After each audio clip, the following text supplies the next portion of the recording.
বাংলাদেশ জাতীয়তাবাদী দল এবং তাহার অঙ্গ সংগঠনের আহত হরতালকে কেন্দ্র করে আমাদের নির্বাচিত যে সংসদ সদস্যগণ ছিলেন, জনাব বিরোধী দলীয় চিফ হুইপ ছিলেন তখনকার সময় জনাব বিন ফারুক সাহেব, আমাদের সৈয়দা আশিফা আক্তার পাপিয়া, আমাদের হারুনুর রশিদ এবং আমাদের নির্বাচিত যে অন্যান্য সংসদ সদস্যগণ সবাই এই হরতাল আহ্বানের উদ্দেশ্যে তারা সবাই একত্রিত হয়ে সংসদ ভবনের সামনে মানিক মিয়া এভিনিউস্থ তারা জড়ো হয়ে সরকার বিরোধী স্লোগান দিতেছিল।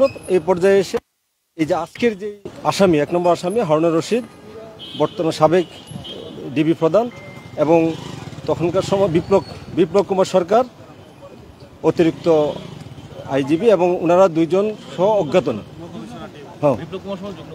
যুগ্ম কমিশনার সাবেক, ওনারা দুইজন সহ আরও 20-25 জন পুলিশ অফিসার সহ আমাদেরকে বাধা দেয় এবং আমাদেরকে অতর্কিতভাবে এসে আমাদেরকে হামলা করে এবং হামলার এক পর্যায়ে এসে আমাদের সাবেক বিরোধী চিফ হুইপ জনাব ফারুক সাহেবকে তারা অতিরিক্তভাবে মারধর করে এবং কিল ঘুষি লাথি মারে এবং তাদের লাঠি দিয়ে তার মাথায় আঘাত করে এবং তার পায়ে আঘাত করে।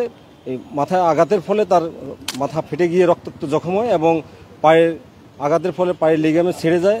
উনি পরবর্তী ইউনাইটেড হসপিটালে চিকিৎসা করেন এবং ওনার বাম কিডনিতে উনি জখমপ্রাপ্ত হন এবং যেটা ওনার এক অংশ ওনার ড্যামেজ হয়ে যায় এবং উনি পরবর্তী সিঙ্গাপুরে চিকিৎসা করেন। এই অভিযোগ এনে আমরা আজকে থানায় এসে একটা অভিযোগ দায়ের করি। থানা তদন্তকারী কর্মকর্তা সুদীপ সাহেব উনি এই মামলায় আমলে নিয়ে উনি গ্রহণ করে উনি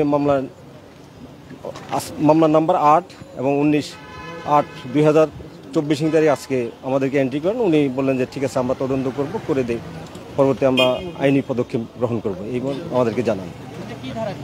এটা করছি 323, 325, 326, 307 মানে হত্যার উদ্দেশ্য, গুরুতর জখম, আর 109 এবং 34 দণ্ডবিধি হত্যার চেষ্টা মামলা।